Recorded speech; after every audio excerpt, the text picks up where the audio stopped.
Well, thank you very much also to colleagues at CG for inviting me to contribute modestly to this discussion, and to others on the panel, to the audience for being with us in this exchange. What I would like to do briefly is to touch on a few points. First, to just land briefly on what I would call a liberal approach to security system reform. I think others have already talked about it, and I believe that Timothy will go into depth on this, so I will just fly over that. And most of my talk will be about practice, what is happening in reality in different parts of the world with regards to the application or not of this framework, this model. I'd like to talk about two trends. First of all, what is happening with SSR in two countries that are on the front line of the war on terror. SSR under fire, as Walter Slocum said quite rightly. And then I'd like to drop down and look at Canadian engagement in SSR in one of those contexts in Afghanistan. Then I'd like to shift to a second trend, SSR in other places. And again, I'd like to drop down and look at Canadian engagement in SSR processes in Haiti. And then I'd like to draw a few conclusions out at the end. Now, obviously, since I'm trying to look at 4 cases, I will not be able to go into as much depth as Mr. Slocum did on Iraq. But at the same time, I will try to, in a sense, bridge the global analysis that Professor Licklider gave us just now and the case-focused analysis that Mr. Slocum gave us by looking at a range of cases, being aware, and I hope you will be too, of the limitations of that kind of small sample.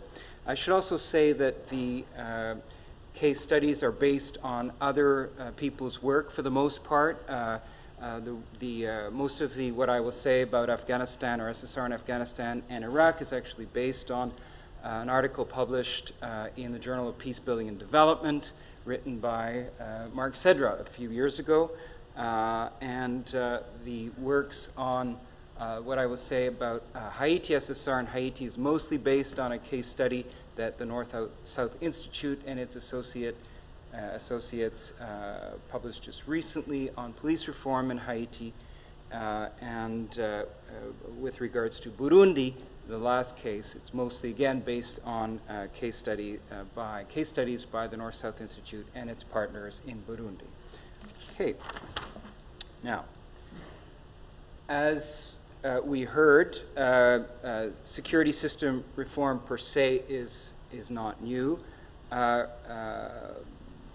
Regardless of the major changes that have taken place since the end of the Cold War, I think that security, the creation or transformation of military intelligence, police forces, the unification of those forces, their attempts to subordinate them to civilian rule have been some of the major challenges of state formation for, I would say, thousands of years, certainly in the post-Westphalian period in Europe, and certainly in the post-World War II decolonization process. What is new, however, and here I agree with Professor Licklider, what is quite new in the past decade and a half, a little more, is the approach that has come to be called now security system reform,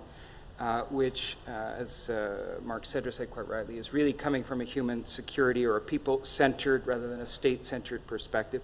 And practically what is new is the growing involvement of official development agencies in support of security system reform processes and the elaboration of a more or less common policy framework for donor involvement in this area by the Development Assistance Committee of the OECD over the past few years, particularly its codification of the DAC guidelines on governance, security sector reform in 2004, ministerial statement in 2007, and the handbook. Now, I wouldn't agree that we don't know much. I think we know a lot, and just a glance at those documents will show you just how much knowledge has been accumulated, particularly over the past decade in this area. That being said, there is a lot to learn, and I'll end on that note later on. Now, the core principles of that framework, if you will, can be summarized in essentially 4 points. First, to, if you will, the technical side, to improve the delivery of security and justice services. Secondly, to take a system-wide approach, not just the military, not just police, but the justice system, civilian oversight, etc., rooted fundamentally in democratic governance of the security system. Thirdly, to nurture local leadership and ownership. And finally, to aim for sustainability, both on the fiscal side and on the political side. I call this a liberal approach to security sector reform, very much taking a page from Roland Paris's work on liberal peace building. Liberal because it's based on assumptions about the perfectibility of human nature and of our institutions, the virtues of liberal democracy, of market economies, and of multilateral cooperation. Now, these are all extremely important principles. I'm not sure they're universal, but as a Westerner, I would agree that they are important. However, what's actually happening to these noble ideas in practice? Now, in his article on SSR in Iraq and Afghanistan, Mark Cedra makes a number of important arguments. I urge you to read that article if you haven't yet, and here I'm just going to provide a summary. He suggests that, and this was a few years ago, admittedly, he suggested that at the time, about 2007, despite the enormous investment in blood and treasure that had been made in security sector reform in the two countries, and considerable advances in areas like whole-of-government coordination by international actors, despite that, the U.S. and other Western powers, so not the governments, not the host governments of those two countries, were driving SSR processes in those countries. Secondly, that hard security priorities like training and equipping, in the Afghanistan case, the National Police, that should be ANA rather, and the National Army, have displaced softer goals like democratic control and the rule of law. Thirdly, that insufficient attention to local complexities have led to very costly mistakes that have in fact fueled conflict rather than reducing it. And really that what's at the core here, these are not just technical mistakes, made little mistakes and we're learning. No, there's a fundamental problem here at the core, and that is that the goals of counterinsurgency effectiveness and democratic security sector reform as codified in the DAC guidelines, etc., quote, may be incompatible. Now that quote, interestingly, comes from Walter Slocum, whom I'm delighted and honored to meet here today.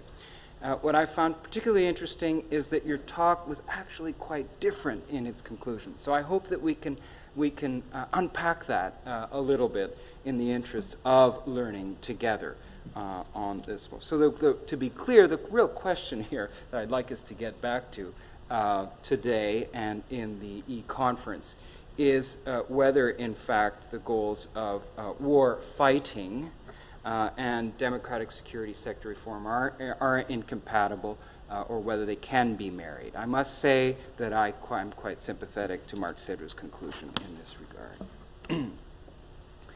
Now, how has Canada fared in one of these post-9/11 contexts, namely in Afghanistan? SSR, as many of you will know, is part of Canada's whole-of-government engagement in Afghanistan since 2001, and particularly tied to the deployment of Canadian forces, about 2,500 Canadian forces in Kandahar via the ISAF since 2005. Afghanistan is, of course, Canada's biggest military deployment, its biggest ODA program and then, not surprisingly, its broadest involvement in SSR processes. What Canada is supporting in Afghanistan includes mentoring of the Afghanistan National Army in Kandahar province, training and equipping the National Police also in that province, advising and providing training to corrections services again in that province, and providing technical assistance and support for dialogue between Afghanistan and Pakistani border security agencies. These different initiatives are, it's really much, they're being supported through pooled funding and in-kind contributions by START in the Department of Foreign Affairs, the Department of National Defense, the RCMP, and Public Security Canada, as well as CEDA. Now, what about the results? Now, clearly, I agree with all the colleagues who said that we need a lot more systematic monitoring and evaluation, and then we need more academic research and synthesis to evaluate the evaluations and to put them together. I don't pretend to have done that in this case. However, even a very quick glance at what's the information that's publicly available on results of Canadian support to security sector system reform in Afghanistan suggests, to me at least, that it's been quite a mixed record at best. On the positive side, it certainly helped increase the Army's, the National Army's presence in Kandahar, which has gone up from 600 in 2006 to probably 2,500 or a little more by now. No qualitative data available publicly anyways. Secondly, that Canada is certainly seen, this is a perception based on very limited data, seen as taking a system-wide approach as opposed to just an institution-focused approach, and investing heavily in local capacity, at least in Kandahar, and that is an important footnote. However, clearly on the ultimate outcome side, the Afghanistan National Army is far from being able to assume internal defense responsibilities in Kandahar or elsewhere, and in fact it's being accused by national and international NGOs of not respecting international humanitarian law in many instances. The National Police, according to START's website, has been weakened by, and I quote, illiteracy, corruption, and drug abuse in its own ranks. I would add that, more fundamentally, ANP integration into counterinsurgency activities and the weakness of the judiciary and judicial reform efforts in the country could, in fact, seriously undermine the rule of law for a very, very long time in the country. This goes way beyond issues of illiteracy in the National Police. So, Canadian SSR programs may not be as problematic as those of certain larger powers, but I think that they certainly suffer from some similar context-based limits. Now, what can this argument, can Mark Sedra's argument about SSR in Afghanistan and Iraq be applied beyond those cases? This is, in fact, a question I asked my students to contemplate after they read his article in my senior undergraduate class on conflict and development. and I'll bring you to the conclusions in a second. Let me preface this by saying this, saying that in a book that was recently published by UBC Press and the North-South Institute, titled The Paradoxes of Peace Building Post 9/11, I and my co-authors suggested that we really should distinguish between two major approaches to peace building in quotation marks in the post 9/11 period. First, approaches shaped by the war on terror in Iraq, Afghanistan, and the Palestinian territories, which have put the tools of the language, the tools, and the funding mechanisms of peace building at the service of a fundamentally different project of counterinsurgency and nation building linked to Western security interests. And then on the other hand, the second trend in a much wider range of states often coordinated by the UN, sometimes in partnership with regional organizations. There we find that the concepts of multi-dimensional peace building developed in the 1990s, sometimes rooted in negotiated peace agreements, are still being applied, and where there is more space for principles like those codified in the DEC, SSR guidelines, and more broadly the Paris Declaration on Aid Effectiveness, more space for those principles to be implemented in practice. I would argue that this distinction can be extended to the domain of security sector reform. In other words, that we can't mechanically extrapolate from Mark's argument about SSR in Iraq and Afghanistan to the rest of the world. And I imagine Mark would agree. We'll discuss that. So let me illustrate this second trend by just touching on two examples of SSR beyond the battles of the war on terror. Let me do that by focusing first on Burundi, where the SINAPN and North-South Institute studies show that, of course, they remind us that SSR is rooted in the Arusha Peace Accords concluded in 2003 and in subsequent peace agreements, that the UN is a major peacekeeping and peace-building actor there via a series of missions and now the Peace-Building Commission, that middle powers like Belgium and Holland, the Netherlands rather, are very important players in the area of SSR. Great powers are actually much less present for a number of reasons there. Now, in that context, what's been achieved? The Forces Armées Burundaises, the army, has been considerably reduced and balanced ethnically between Hutus and Tutsis. The national police has also been balanced. That is, but it's both of these forces have been reconstituted to make sure that at least 50% of the officers and staff are from the majority population group, the Hutu, the Hutu constituency, if you will.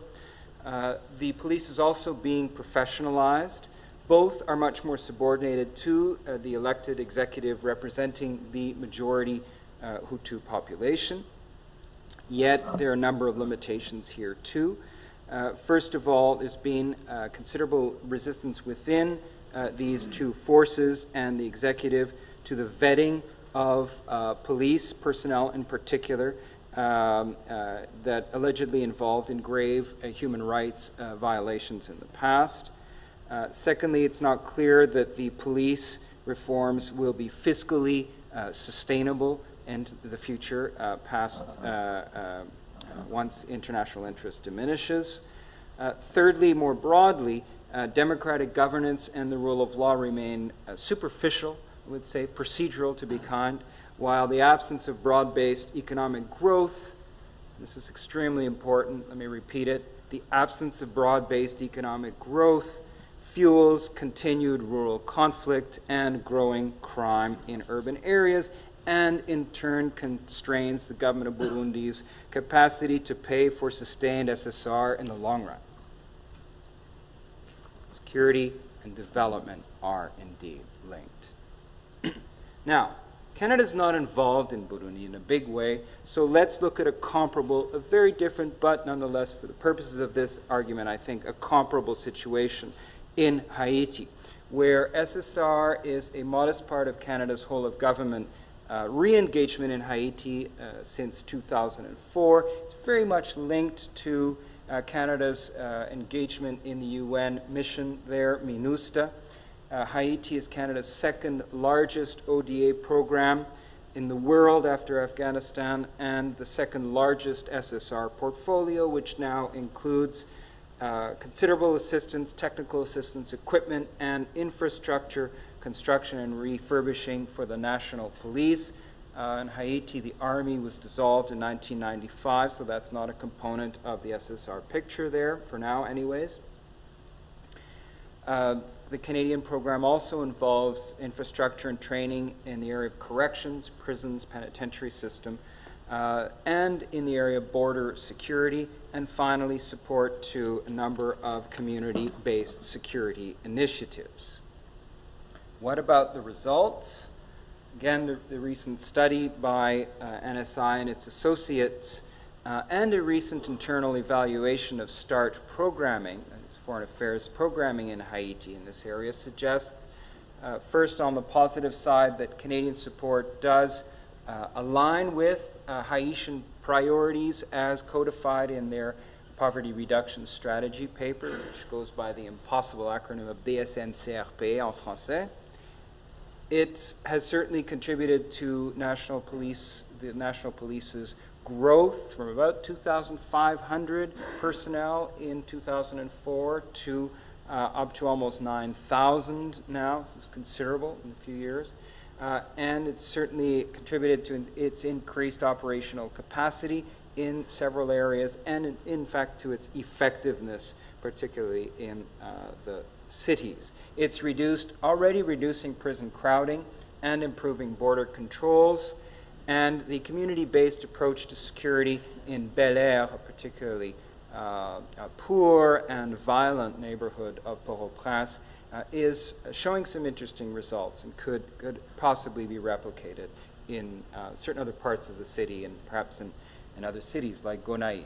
Yet, other studies suggest that START-funded projects err on the side of being short-term and not paying enough attention to the long-term sustainability of these initiatives. The international community has not been able to surmount internal obstacles to the vetting of officers allegedly, and personnel, police personnel allegedly involved in human rights violations and or criminal activity. And more broadly, SSR has been undermined by virtual paralysis of judicial reform, considerable democratic deficit, broader state weakness, and by the absence of broadly based economic growth. It's also been undermined by the arrogance of certain U.S. officials. I have some very juicy anecdotes that I can share with you in this regard if we have time to come back. So, bottom line is, even in these much less punishing contexts, less under fire, if you will, though there's been fire both in Burundi and in Haiti in the past few years, though there's been considerable progress in implementing parts of the democratic approach to security system reform codified in the DAC guidelines, then in places like Afghanistan and Iraq, nonetheless, major limitations rooted in a combination of internal forces, internal resistance to security sector reform as we understand it, wider state weakness, economic policy failures, and international community arrogance and short-termism have hampered the realization of that model's potential, if you will. Well, so where does this leave Canada and SSR in the future? And the end on that. Canadian government officials, anyways, clearly self-identify as leaders in the elaboration of and the application of liberal approaches to SSR. The creation of START, the allocation of significant funding envelope to DFATE and START in this area, increased whole-of-government coordination in this domain, innovation in countries like Haiti. All of these positive trends certainly attest to Canada's potential in this area. Yet in Afghanistan, I would agree with my colleague who suggests that SSR practices seem or are, in fact, at odds, fundamentally at odds with the DAC-SSR framework, and that Canada and other donors may have to rethink their security-driven approaches to SSR in such contexts.